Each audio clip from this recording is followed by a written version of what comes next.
Insect byte, insect byte বলতে কি, ধরেন এটা যারা গ্রাম অঞ্চলের মধ্যে থাকে, দেখা গেছে কাজ করতে গেছে, কোথাও ধান খেতে কাজ করতে গেল, বাগানে গেল, অথবা কোথাও গেল, সেখানের মধ্যে বিভিন্ন প্রকার ইনসেক্ট থাকতে পারে। এখন ইনসেক্ট বাইটের কারণে কি হয়, অনেক ইনসেক্ট বাইট বসতে পারে, শরীরে বসতে পারে, কামড় দিতে পারে। বিশেষ করে গ্রামের মধ্যে এই ইনসেক্টটা ছবি দেওয়ার কারণ হচ্ছে এটাকে বলতা বলা হয় গ্রামে। তো এইগুলো যদি কোনোভাবে মানুষকে কামড় দেয়, হ্যাঁ, এগুলো মাটিতে বাসা করে, এগুলো কামড় দিলে কিন্তু অ্যানাফাইলেকটিক রিঅ্যাকশন হয়ে যায়, এবং যে জায়গায় কামড় দেয় ওই জায়গা থেকে নিয়ে মানে পুরো ওই অর্গানটাই পরিপূর্ণভাবে পুড়ে যায়। মানে হাতের যদি একটা আঙ্গুলের মধ্যে যদি কামড় দেয়, পুরো হাতটাই কিন্তু পুড়ে যাবে। অথবা যদি চোখে মুখের মুখ কোনো জায়গায় যদি কামড় দেয়, তাহলে পুরো মুখটাই পুড়ে যাবে। তো ইনসেক্ট বাইটে অ্যাকচুয়ালি কি হয়, ইনসেক্ট বাইট যখন, এটা তো একটা ফরেন সাবস্টেন্স, যখন এগুলো বডিতে কামড় দেয়, তখন এটা থেকে একটা টক্সিন বডিতে চলে আসে।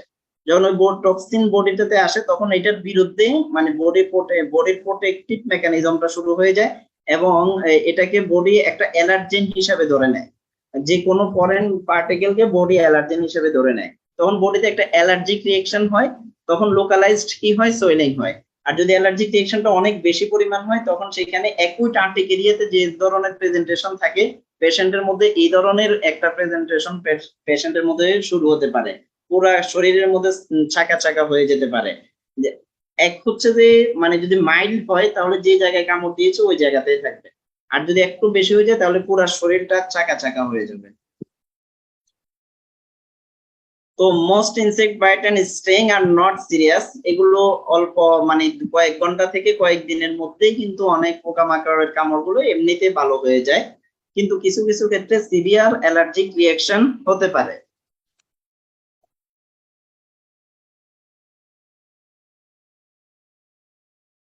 সিমটমস কি কি আছে, সিমটমস যে জায়গায় কামড় দিবে ওই জায়গাতে একটা মানে লাল হয়ে যাবে, আশেপাশে ফুলে যাবে, এবং একটা লাম ডেভেলপ করবে স্কিনের মধ্যে।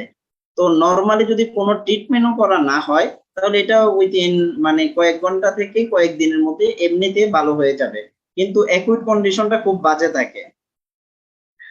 এরপরে কারো ক্ষেত্রে মাইল্ড অ্যালার্জিক রিঅ্যাকশন দেখা দিতে পারে, কারো ক্ষেত্রে মানে অনেক বেশি সিভিয়ার অ্যালার্জিক রিঅ্যাকশন দেখা দিতে পারে, যে জায়গাতে কামড় দিতে সেই জায়গা সহ আশেপাশের জায়গাগুলো পুড়ে যেতে পারে।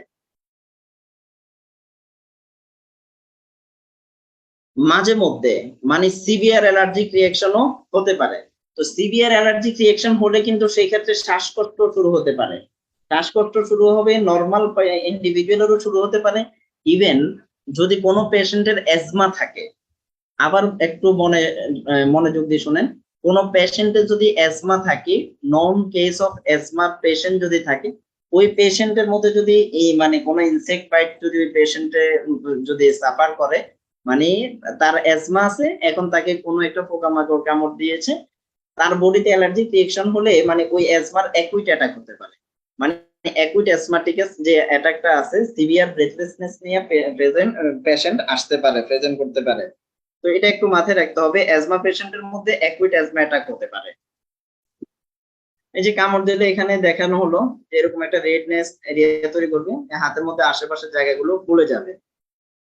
এরপরে বুলডাস ইরাপশন হতে পারে, পোকামাকড় কামড় দিলে যে শুধুমাত্র যে জায়গা আছে ওই জায়গা না, ওই জায়গার মধ্যে এরকম মানে বেসিকুলো হতে পারে, বেসিকুলার ইরাপশন হতে পারে, বুলডাস ইরাপশন হতে পারে, যেখানে মানে ফ্লুইড কন্টেনিং। এই যে এখানের মধ্যে হয়তো এক জায়গায় কামড় দিয়েছে আর পুরাটাতে পোকাটা মানে হাঁটছে, হাঁটার কারণেও পোকার শরীর থেকে কি হয়েছে, বিভিন্ন টক্সিন রিলিজ হয়েছে, যতটুক জায়গাতে সে গেছে ততটুক জায়গার মধ্যে এরকম ধরে বুলডাস ফরমেশন হতে পারে। এই যে এখানের মধ্যে মানে যে যে জায়গার মধ্যে ইনসেক্ট মানে যে যে জায়গাটা আছে গেছে ওই ওই জায়গাতে এমন হতে পারে। তাহলে ইনসেক্ট বাইটের ট্রিটমেন্টের মধ্যে কি করবেন, যদি ইনসেক্ট বডিতে লেগে থাকে, প্রথমে এটাকে একটু সরিয়ে নেওয়া হবে। এখানে ব্যাপার হচ্ছে ইনসেক্ট, কিছু কিছু ইনসেক্ট আছে এগুলোতে কিছু পশম থাকে, ওই পশম গুলো শরীরের মধ্যে ঢুকে যায়। অনেকের মধ্যে মানে ওই পশম গুলো ঢুকে গেলে ওটা কিন্তু মানে একটা টক্সিন সাবস্টেন্স হিসাবে মানে স্কিনের কিউটিনিয়াস লেয়ারের মধ্যে ঢুকে যেতে পারে। তো ওটা খুব মানে জেন্টলি ওটা ক্লিন করতে হবে। সেজন্য যেটা করতে হবে, সর্বপ্রথম যে জায়গাতে পোকা কামড় দিয়েছে সেই জায়গাটা একটু সাবান দিয়ে ভালোভাবে ধুয়ে নিতে হবে। এরপর সেখানে একটু কোল্ড কম্প্রেস করবে। হ্যাঁ, কোল্ড কম্প্রেস করলে কি হবে, সেটা একটা কাপড় ঠান্ডা পানিতে ভিজিয়েও কোল্ড কম্প্রেশন দিতে পারেন, অথবা ডাইরেক্ট আইসও দিতে পারেন। আইসি দিলে কি হবে, সোয়েলিংটা হবে না। মোটামুটি 10 মিনিটের পর্যন্ত যে জায়গাতে পোকা কামড় দিয়েছে সেই জায়গার মধ্যে একটু কোল্ড কম্প্রেশন, প্রথমে এটা ধুয়ে নিতে হবে, কোল্ড কম্প্রেশন দিতে হবে। এখন যদি কামড় যদি হাতে আর পায়ে দেয় তাহলে হাত পা কিন্তু পুড়ে যেতে পারে, সেজন্য এফেক্টেড লিম্ব গুলোকে কি করে মানে এলিভেট করে রাখা হবে। এলিভেট করে রাখা হলে কি হবে, মানে এলিভেট করে যদি রাখা হয় তাহলে সোয়েলিংটা কমে যাবে। আর অ্যাভয়েড স্ক্র্যাচিং দ্য এরিয়া, যে জায়গাতে মানে যে এরিয়াতে পোকামাকড় কামড় দেয় সেই এরিয়াতে মানে চুলকানি স্ক্র্যাচ করা থেকে বিরত থাকবে। কারণ যদি স্ক্র্যাচিং করতে থাকে তাহলে কি হবে, তাহলে বডিতে যে থাকা স্টাফাইলোকক্কাল অরিয়াস, স্টাফাইলোকক্কাস এপিডার্মিডিস, যে নরমাল ফ্লোরা যেগুলো আছে, ব্যাকটেরিয়াল এজেন্ট যেগুলো আছে, ওইগুলো তখন সেখানে কলোনি ফর্মেশন করবে এবং সেখানে সেকেন্ডারি ইনফেকশন করতে পারে। সেই জন্য কি করবে, মানে অ্যাভয়েড স্ক্র্যাচিং। এখন যেহেতু এখানে একটা অ্যালার্জিক রিঅ্যাকশন হয়, তাহলে ট্রিটমেন্টের মধ্যে কি হবে, যদি মানে অ্যাকুইট যদি কোনো একটা যদি অ্যানাফাইলেটিক রিঅ্যাকশন হয়ে যায়, পেশেন্ট এমন অবস্থায় আসছে পোকা কামড় দেওয়ার পরে সারা শরীর চাকা চাকা হয়ে গেছে, তখন কি করবে, তখন পেশেন্ট ওই অবস্থায় আসলে তার ইনিশিয়ালি তাকে একটা মানে কর্টিসন একটা ইনজেকশন, হাইড্রোকর্টিসনের একটা ইনজেকশন স্টেট দিয়ে দিবে।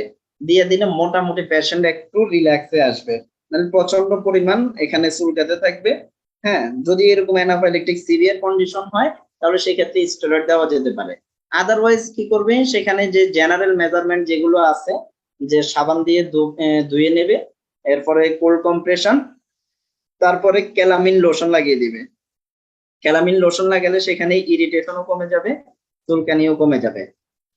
এরপরে কি করবে, সেখানে একটা অ্যান্টিহিস্টামিন দিবে। হ্যাঁ, এখানে যেহেতু প্রচুর পরিমাণ হচ্ছে, হিস্টামিন রিলিজ হচ্ছে, হিস্টামিন রিলিজ হয়ে কাজ করতেছে, এই ক্ষেত্রে একটা সেকেন্ড জেনারেশন একটা অ্যান্টিহিস্টামিন দিবে। আর যদি পেইন থাকে তাহলে প্যারাসিটামল দেবে। আর যদি অনেক বেশি থাকে, মাঝে মধ্যে লাগে, যদি এগুলোতে 1-2 দিনে ভালো না হয় সেক্ষেত্রে হয়তো স্টেরয়েডের মানে শর্ট কোর্স অফ স্টেরয়েড 3 দিন 5 দিনের লাগতে পারে।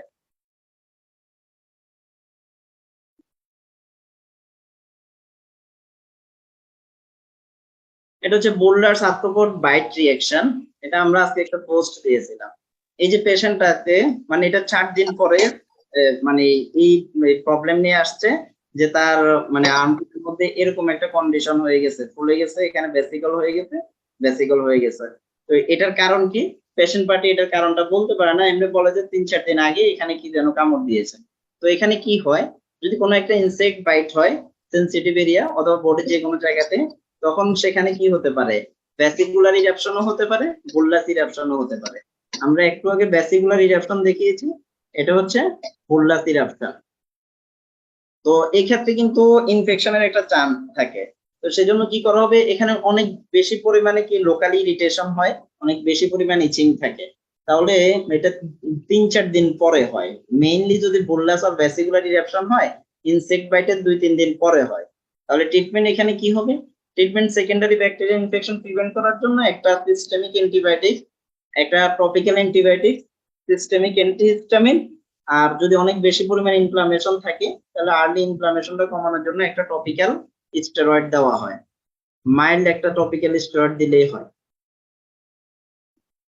তো 2 বছরের এটা 2 বছরের বাচ্চা ছিল, ইনসেপ্টাইটের কয়েকদিনের মধ্যে এমন হয়ে গেছে, তাহলে ডায়াগনোসিস কি হবে, ডায়াগনোসিস হচ্ছে বুল্লাস আর্থ্রোপড বাইট রিঅ্যাকশন। তাহলে ট্রিটমেন্ট আমরা কি দেবো এখানে, ট্রিটমেন্ট হচ্ছে সিরাপ, এখানে একটা ফ্লুক্লোক্সাসিলিন দেওয়া যেতে পারে, বাচ্চার বয়স হিসেবে ডোজ ফিক্স করবেন, একটা অ্যান্টিহিস্টামিন দিবেন, একটা টপিক্যাল অ্যান্টিবায়োটিক্স ব্যাকট্রোসি, এরপরে টপিক্যাল স্টেরয়েড। হ্যাঁ, এটা হচ্ছে বেটামেথাসন। আর যদি ব্যথা থাকে তাহলে একটা নাপা সিরাপ দেওয়া যেতে পারে। এটা এই ক্ষেত্রে ম্যানেজমেন্ট। তাহলে ইনসেক্ট বাইটের ম্যানেজমেন্টটা একবারই সহজ, সেখানে আপনার জাস্ট কমন সেন্সটা ব্যবহার করলে মানে ট্রিটমেন্ট দিয়ে দিতে পারবেন। স্যার, যদি